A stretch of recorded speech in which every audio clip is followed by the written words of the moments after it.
Right. Hi, Jesse. Hi, Stuart. I'm Christopher Gallardo with Real Roller. How are you both doing today? Doing great, man. How are you doing?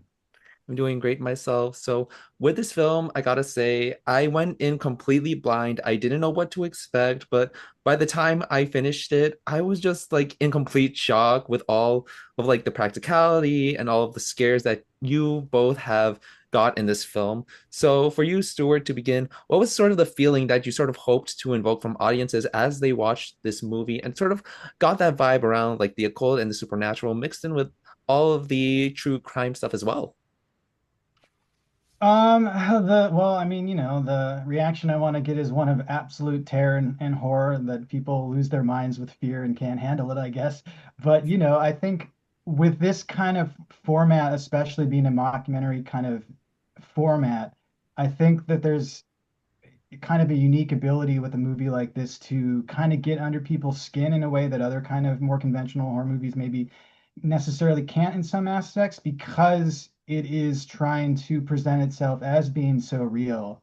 Um, I do a few things I think throughout the film that are the way they play is a little bit more like awkward reality plays as opposed to a more cinematic, heightened, stylized reality that you often see in horror films. And as a result, because I think that they feel more real, there's a certain visceral reaction that you sort of just get from seeing the images where you're like, ugh. There's a difference between seeing like a really polished image in a horror film, and I can love those too and appreciate them, than there is of seeing like an actual image of like a real dead body. When you see an actual image of something that's real, you kind of get this different reaction. So my North Star with this film, in particular with the effects and any of the makeup effects, was always like to try to land in this place where it is feels uncomfortably real. That's what I wanted to get out of it. I absolutely love the answer. And so, for both of you, if you had like one word to describe you both the experience of watching this film and also creating this film, what would that word be? For me, probably difficult, I think, would be the word for the making of the film because it was a very low budget film. We never had enough resources or time for what we were trying to do. Um, and it was always made under the philosophy of the only thing that matters is literally what the lens of the camera sees, and everything else is kind of irrelevant. So, we didn't have a lot of money, to make the film. And so it's the same old low budget story that you always have. Um, but we were lucky that, the way allocated money was kind of weird. Usually you kind of give evenly to things when you make a budget. You kind of prioritize everything equally. And in our movie, because I knew of what the kind of film we were making, I really prioritized us having really great makeup effects and really great production design because I knew that was, it wasn't going to be about having an amazing airy camera or an amazing lighting package. It was going to be all about the looks and the crime scenes in the film. So that's where I really prioritized. Hmm. What about you, Jesse? Um, I would have to agree with Stuart. Maybe Endeavor. It was difficult, but it was fun. It's a lot of those. You work on a lot of projects just in film, and I'm sure Stuart can agree to this as well. But like when you're in it, when you're in the trenches, you're just like, dude, this sucks. But when you're done with it, you're like, man, that was actually kind of fun. There's always that thing. And to his point of not having a lot of money, do it working on a tight budget. You always think, oh man, if we had $10 million, I wish we could make it better. But in that, when you do have a low budget, that's where the magic happens. That's where you have to invent stuff. If you've got money, you just buy. We could have just bought a mask. We could have just got cameras. We could have just, but we had to find our way around that. And in that, find our way around it in a short amount of time with a limited budget, and then also and trying to create something that hopefully nobody's ever seen before. If we had a $20 million budget or more, we could have just been like, okay, that's easy. This is but the difficulty of actually creating it and breaking it down as a task and making this thing at the end of it is it's a lot of fun, and it's really really hard work, and it's nerve wracking, but it's fun. By the end of it, you get to see what you did. It's such a gratifying experience. You look at certain scenes and it's like, I remember that day and that sucked, but look what came out of it. Yeah. Like, look at how good that looks, though. You know, it's like there's certain things, you know, I mean, anybody, any filmmaker can attest to having that feeling. And it's a really gratifying feeling to see that, you know, when you make something and you put in all this hard work and blood, sweat, and tears, that it gets an audience and that people genuinely enjoy it. Yeah, and I absolutely love the answer. And because you sort of described it as an endeavor, you sort of also put yourself sort of through this endeavor from being a production designer to actually being part of the cast. And because you've worked on like production for like so many different films like Iron Man and VHS, what sort of inspired you to make the move from being behind the camera to actually acting on screen?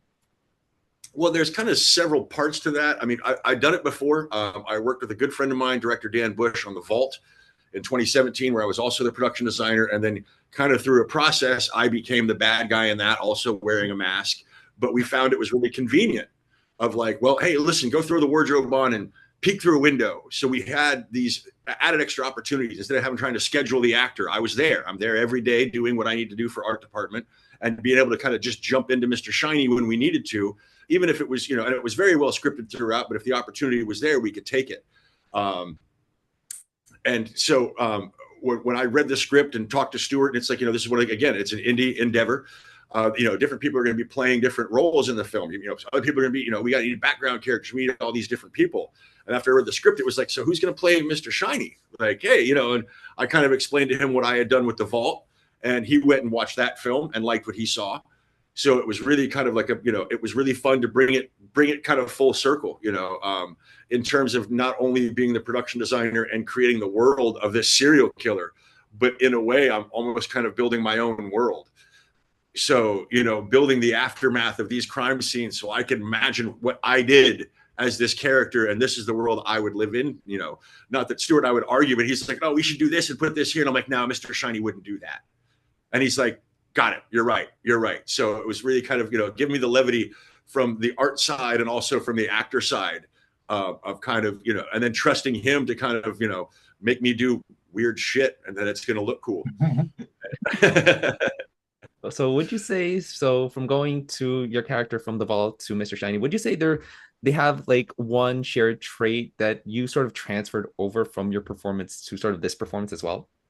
Well, I mean, for me, I don't really consider myself an actor. I like acting. I like it's a lot of fun, but I don't, you know, there are a lot of people out there, and many that are way more talented than me. So I don't want to demean the craft. But for me, I come from a creature effects background, so I've been more of a creature performer or even a puppeteer. So I kind of treated it like that, you know, as if I had put on a costume of some giant creature and walked around in it. This costume just happened to be this monster.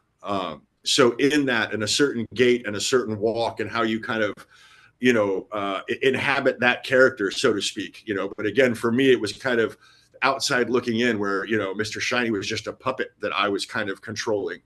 And in that kind of just got to give him these weird performances and kind of, you know, and have fun with it.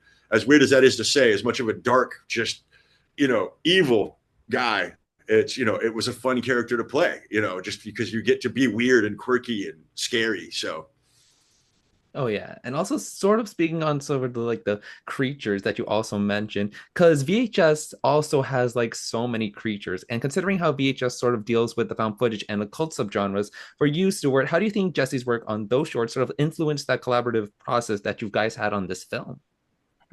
Well, I'm sure working on the VHS films, I'm sure they're equally scrappy productions like ours were. So I'm sure that, you know, they have similar kind of war stories. Um, but I don't know. Other than that, I don't know. I mean, I think, you know, I think probably working on a found footage style like they are in VHS, you know, I think it was probably, and maybe correct me if I'm wrong, Jesse, but just like, you know, it's when you make a found footage movie, it's different than making a conventional movie, you know. It's like you're trying to kind of break the fourth wall. And so I think, you know, you have to think about it in a different way. So, you know, I know working with Jesse got the found footage thing immediately, and a lot of people don't. They're like, wait, they're shooting it? I don't understand. And so I don't know if that informed it, but yeah. Jesse, is there anything you want to add on from your I mean, I perspective? will say that it was also a unique experience that even with I had done the VHS films, I'd done some of the earlier stuff, but then the for the latest one that when we shot Strange Harvest in like the fall of 2022. So that was actually before I'd even done Right. Yeah. PHS Beyond. But yeah, but it's this kind of the same thing. But even with that, it's a bit bigger of a production. They do have a bit more money. Obviously, you know, they're more well known. But is not having monitors. Everything is body cam footage. You know, these are all GoPros and security cameras and all of that stuff. And from a production design perspective, if you're not you know, normally I'm able to look at a monitor and see, okay, this is the shot. This is what we're going to see. You know, is it populated enough? Is it too much? Do I need to move things around? You know, be able to kind of sculpt this world around the actors, and so the director can get the performances he wants in this world that exists, but not having a frame of reference, literally a frame of reference to go back to. It was just a matter of having to trust Stuart of, you know, and trust our actors. Like, don't look that way. Whatever you do, when you walk in the room, just walk in here, then back out. Don't point your cameras that way. And not knowing whether or not we got it, you know, and I would, you know, I'd be there with Stuart when they were doing blocking with the actors and what they're going to be looking at and trying my best to fill that area. And again, with low budget, you know, if we had $1 million, we could deck out every single location so you could see the world, but we just couldn't do that. So we really had to kind of create these vignettes that we would carefully, well, Stuart would very carefully stitch together with performances and edit to kind of make this world seem much more populous than it really is. I absolutely love that. And the way that you describe the budget, because it feels like you guys put so much of the budget into creating some of the most grotesque sort of set pieces that you guys have in this film. Like, I can recall off the top of my head, like the family at the table and sort of the leech-filled pool as well, because those scenes really disgusted me. So which one was the hardest to construct for this film, from starting from the conceptual stage to actually getting to shoot on that set? I would probably say the most difficult was probably the pool. I mean, you know, that was an early thing in the script that I wanted to do. I came up with that idea based on when I was a kid. We had a pool, and at one point, uh, the pool had to get emptied to get cleaned. And while they were doing that, me and my friends would mess around and like trap each other at the bottom of the pool because you could basically trap someone down there. They couldn't get out because the walls were too high. So I always had that idea in my head.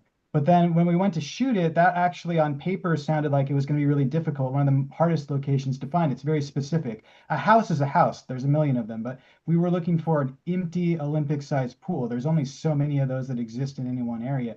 And somehow we found it almost immediately. So we were like, wow, this is what our luck is amazing. Now all we have to do is fill the pool with water. Well, what we didn't realize is an Olympic-sized pool has a lot of mother effing water in it and takes a lot of water trucks. And this was in the middle of like a drought too when we were shooting it. So suffice to say, long story short, that whole scene is all basically CG for the most part. There is some production design that Jesse and his team dressed in around the sides, but it is all basically, you know, the work of our amazing VFX artist Tony Copolio, who just was there, and we looked at it on the day and beforehand, and he was like, "I think we can do this." But I remember that was just a big challenge because we were like, are we going to shoot it for real? I guess we're going to shoot it for real. And then I'll never forget, we were at that location. They're like, you can put water in it, but we don't know what's going to happen. It might start spilling out into the road outside. And we were just like, okay, this is out of the realm of our capability from a production standpoint. So, but yeah, really happy with how it turned out. I think in the end, it's a seamless effect. I don't think anyone is going to question it, but it was a bit of a process to get it there.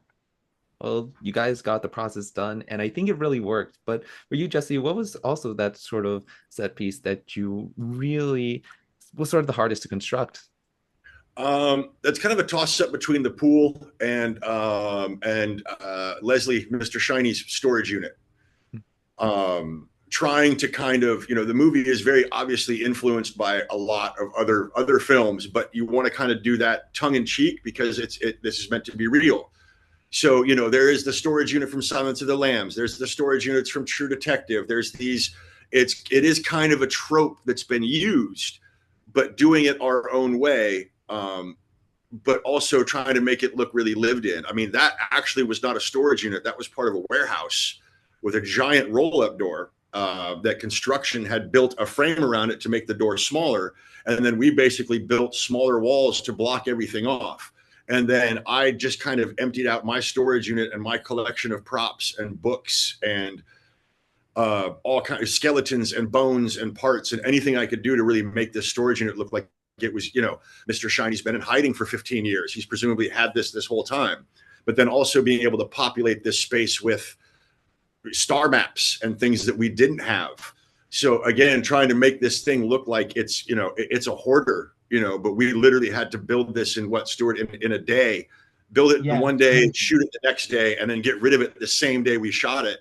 But it's also all my stuff. So it's like, we can't just, you know, it wasn't like we bought a bunch of junk. These are all things that I pulled from my collection and my props and, you know, borrowed from friends. So also going back in and getting it done. The pool was a bit nerve wracking. I mean, in essence, I mean, it really was there. There really was the pool there, but it was almost as if we had a giant green rectangle in the floor. So I had to kind of approach dressing the scene as that. And not to mention, I can't lean into the green. You know, if you know anything about compositing, you don't want to, you know, you don't want to cross that line. So, you know, everything up to the edge of the pool is real, but everything below that, and there really was a pool there. We went in and helped him put markers in and all that stuff, but dressing around it and trying to kind of, in my mind's eye, trying to picture how grotesque this is going to be without doing something. And I remember being so excited about it. And then we found out the cost of the water and the fact that it's like, well, yeah, we can do it, but we think the pool has a leak. So we'd have to fill up the pool the next one day, then we might come back the next day and it might be empty. Oh. So it's like, okay, well, if we make this shot once, like, okay, maybe it's worth it. Maybe it's worth it to fill the pool. Then it was like, well, you might have to do it a couple times. And it was just like, okay, we can't do this, you know. So, and again, having faith in Stu, and I was just like, man, how are we going to make this work? And he was like, yeah, this guy's going to do it. Not realizing that he was kind of biting his nails behind the scene, no, it's going to be great. It's going to be awesome. And the whole time now realizing after doing these interviews, he was like, yeah, I had no idea either. I was just kind of hoping for the best. And obviously the work speaks for itself. You know, it's, you know, I was blown away the first time I saw it. It looked way better than I even thought it was going to. To go back to the set too, the Mr. Shiny set, I just wanted to add that, like, what I loved about that set was that it told a story when you walk through it. It wasn't just like stuff just kind of random. Like, there were things that told a story in there. You saw the mask, the star maps, like there were all these things, like, so it was very easy to shoot. I love that set. That was my favorite set, I think. That was great. Well, it's world building. It's, you know, and especially being able to occupy that character. You know, building the world for the character that I'm playing. So like I said, I could make those decisions and be like, yeah, I can do this, I can do that. And doing it from Mr. Shiny's standpoint, also from a production design, like what's going to look cool and how would he do it? Mm-hmm. And I also have to ask this because since you VFX the pool, were some of those leeches actually real? And did they cause some problems for you? Because aside from Mr. Shiny, I'd say that they sort of feel like the second leads of this film in some weird but fittingly way. That's hilarious. Aside from everybody being, the leeches being creepy as hell, the leeches were no problem at all. And those were actual real leeches. Oddly enough, we found, you know, we thought it would be easier. I've worked with bugs before in other productions. Turns out they're not, it's not super hard to find, but because they're live creatures and you have to have them shipped. And then Tony Montemurano, one of the guys on our crew, knew somebody whose grandmother actually does like bloodletting, like legally, but apparently it's a therapeutic. If you go online, you can buy leeches that will actually draw blood. And we found this place in North Hollywood. This woman, or a Ukrainian woman, I believe, grandmother, who bred them. She had aquariums and jars all over her house. And so we basically went and bought the leeches from her with the caveat that we would bring them back because it's like, well, they're invasive. So we certainly can't let them escape. It's not like we can just go dump them in a neighborhood lake or, you know, or flush them down the toilet or something. And I think we had almost 200 leeches, 197 leeches. And then we actually brought back 196 leeches to her. Only because one did escape and we stepped on it in the pool. We didn't notice it. Josh Russell and his team had made also there's silicone leeches just so we could stick them on bodies and which were every bit as creepy. I mean, once the real leeches are on set and seeing Josh's leeches, you know, you'd stick them on somebody's arm and they'd freak out thinking there was a real leech on them. But yeah. I mean, we managed to take care of the leeches really well, mostly because nobody wanted to go near them. So, you know, just scoop them in and, you know, they were just super weird creatures coming up out of a jar looking at you. They could sense when you walked into a room and they'd all turn and face you. It was really, really creepy. Oh my God, I can only just imagine what those leeches were like. And honestly, if you put it all together, the practicality and the scares just really work once again. So I got to say, Stuart, Jessee, it's been a wonderful time talking with you today. And thank you so much for everything. And I really hope that you both have a wonderful day. Thank you so much again. Thank Cool. you. Thanks a Thank lot. you. Appreciate it.